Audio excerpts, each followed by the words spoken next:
ने बांग्लादेश की यूनुस सरकार की अक्ल लगाई ठिकाने। बांग्लादेश ने भारतीय उच्चायुक्त को किया था तलब, तो भारत ने दिया मुंहतोड़ जवाब।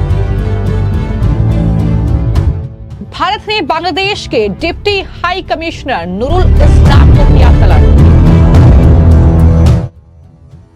बांग्लादेश ने भारत पर लगाया था द्विपक्षीय समझौते के उल्लंघन का आरोप। बांग्लादेश की यूनुस सरकार अपने नापाक इरादों को अंजाम देने से बाज नहीं आ रही है। भारत को गीदड़ फपकी देना लगातार जारी है। अब बांग्लादेश ने भारत पर मनगढ़ंत आरोप लगाए हैं, तो भारत ने भी मुंहतोड़ जवाब देने में देरी नहीं की और भारत के विदेश मंत्रालय ने बांग्लादेश के डिप्टी हाई कमिश्नर नूरुल इस्लाम को तलब कर दिया है। ये बड़ी खबर है कि भारत और बांग्लादेश के रिश्तों में लगातार जो तलखी है वो बढ़ती जा रही है। बांग्लादेश में सत्ता परिवर्तन के बाद इस तरीके से लगातार भारत के साथ बांग्लादेश के रिश्ते जो हैं वो कहीं ना कहीं विवादों में घिरे हुए हैं। और अब बड़ी खबर यह है कि विदेश मंत्रालय ने बांग्लादेश के राजदूत को तलब किया है। ये जो कदम है ये ऐसे वक्त पर उठाया गया है जब एक दिन पहले ही ढाका ने भारतीय राजनयिक को तलब किया था। दरअसल बांग्लादेश भारत पर आरोप लगा रहा है कि भारत जो है वो द्विपक्षीय समझौते का उल्लंघन कर रहा है। वो दरअसल बांग्लादेश की सीमा में बाड़ बनाने की कोशिश कर रहा है। यानी सीमा को लेकर जो ये विवाद है भारत और बांग्लादेश के बीच अब ये बढ़ता हुआ दिखाई दे रहा है। और इससे पहले भी यूनुस सरकार को लगातार भारतीय विदेश मंत्रालय ने फटकारा है। बावजूद इसके ऐसा लगता है कि कोई असर जो है वो यूनुस सरकार पर नहीं हो रहा है, क्योंकि पाकिस्तान जैसा देश जो है वो यूनुस के साथ हाथ मिला रहा है। लेकिन इन सब के बीच बड़ी खबर ये है कि पहले बांग्लादेश ने भारत को आंख दिखाने की कोशिश की, भारतीय राजनयिक को तलब किया, लेकिन उसके बाद भारत ने मुंहतोड़ जवाब देते हुए बांग्लादेश के जो डिप्टी हाई कमिश्नर हैं नूरुल इस्लाम उसको दरअसल तलब कर दिया है। और जैसा कि मैंने आपको जानकारी दी कि बांग्लादेश ने यह आरोप लगाया था कि भारत द्विपक्षीय समझौते का उल्लंघन करते हुए बांग्लादेश से लगी सीमा पर 5 स्थानों पर बाड़ लगाने की कोशिश कर रहा है।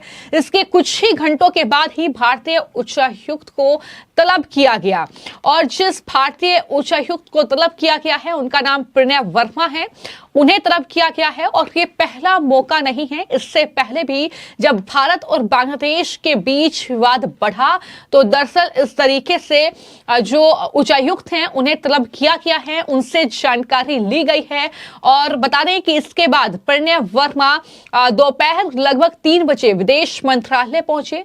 विदेश सचिव जो हैं बांग्लादेश के जसीम उद्दीन के साथ उनकी बैठक हुई। यह बैठक लगभग 45 मिनट तक चली। बैठक के बाद मीडिया से बातचीत करते हुए प्रणय वर्मा ने यह कहा था कि ढाका और नई दिल्ली के बीच सीमा पर सुरक्षा के लिए बाड़ लगाने के संबंध में सहमति है, लेकिन बावजूद इसके अब बांग्लादेश क्योंकि भारत से लगातार इस तरीके से जो है मनगढ़ंत आरोप भारत पर लगा रहा है, इस तरीके से उलझने की कोशिश कर रहा है, तो अब वो इस पर आपत्ति जाहिर कर रहा है। जबकि समझौते के तहत जो है सुरक्षा के लिए बाड़ लगाए जा सकते हैं, इस पर पहले से ही सहमति बनी हुई है। इसी के साथ प्रणय वर्मा ने यह भी कहा कि हमारे 2 बीएसएफ के जवान और साथ ही बॉर्डर गार्ड बांग्लादेश इस बारे में संपर्क में हैं। उम्मीद करते हैं कि हम इस पर सहमति जताएंगे और इसे लागू किया जाएगा और सीमा पर अपराधों से निपटने के लिए सहयोगपूर्ण दृष्टिकोण अपनाया जाएगा। ये तमाम बातें प्रणय वर्मा की ओर से कही गई हैं।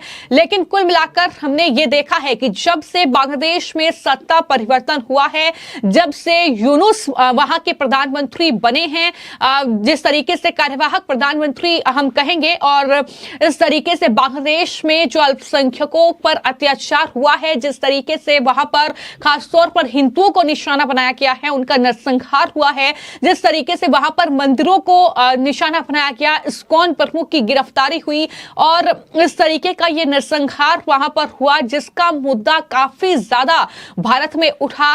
विरोध प्रदर्शन हुए, हर किसी ने बांग्लादेश को पूरी तरीके से बायकॉट करने की मांग की और उसके बाद से लगातार ये तलखी जो है भारत और बांग्लादेश के बीच इस तरह से बढ़ती हुई ही नजर आ रही है।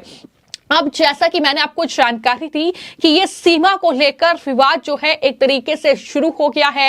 हालांकि ये विवाद कहां जाकर थमेगा और भारत किस तरीके से इस पर सख्त रुख अपनाएगा ये देखना होगा। हालांकि भारत ने जो है डिप्टी हाई कमिश्नर जो है बांग्लादेश के नूरुल इस्लाम, उन्हें दरअसल बुला लिया है। उनसे बातचीत होगी, मीटिंग होगी, पूरे मामले को समझने की कोशिश होगी।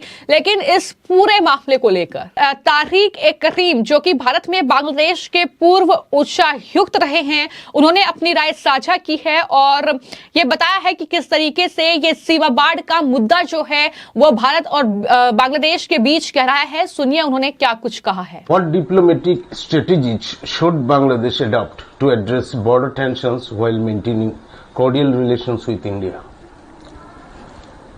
I think the answer is in your words.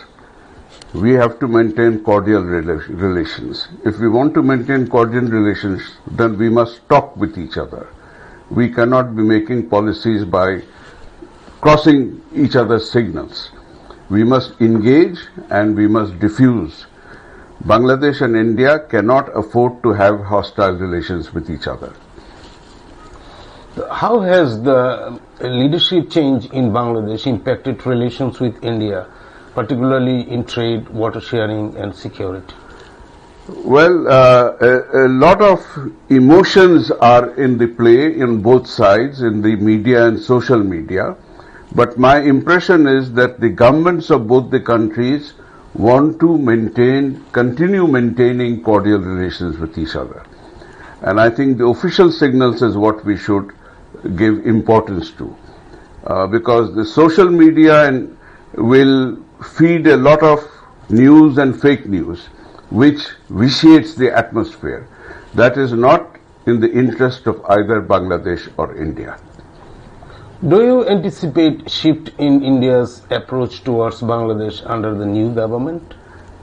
Listen, both countries, every country's foreign relations is based on its perceptions of its own national interests. We have our national interest and they have the national interest. The friendship between two countries is decided by their ability to address each other's national interest in an amicable manner, so that the national interests of both countries come and meet at a point where there is an equilibrium. When there is an equilibrium, you call that friendship. If the equilibrium shifts, then there will be turbulences in the relationship. वहीं अगर भारत और बांग्लादेश के बीच ये सीमा की बात की जाए, अगर बॉर्डर की बात की जाए और उसकी लंबाई के हिसाब से देखा जाए तो बांग्लादेश भारत का सबसे बड़ा पड़ोसी है इस मामले में। यानी जो सीमा है भारत और बांग्लादेश की वो बहुत बड़ी है। देश के गृह मंत्रालय के अनुसार बांग्लादेश के साथ भारत की सीमा जो है वो लगभग 4096 किलोमीटर लंबी है और चीन के साथ जो हमारा बॉर्डर है वो लगभग 3488 किलोमीटर का है। और तीसरे नंबर पर आता है पाकिस्तान, जिसके साथ हमारी जो सीमा है यानी बॉर्डर है वो 3323 किलोमीटर है। तो बांग्लादेश के साथ भारत की जो सीमा है वो जाहिर तौर पर 4096 किलोमीटर लंबी है, जो कि 5 राज्यों से होकर गुजरती है। और अगर इन राज्यों की बात की जाए तो इसमें जाहिर तौर पर पश्चिम बंगाल है, जहां पर सबसे ज्यादा जो बांग्लादेश का इलाका है वो पश्चिम बंगाल से सटा है। इसके अलावा असम है, मेघालय, त्रिपुरा और मिजोरम, ये 5 राज्य हैं भारत के जो जाहिर तौर पर जिनकी सीमाएं बांग्लादेश से टच होती हैं। तमाम जो इलाके हैं वो मैदानी हैं, पहाड़ी हैं।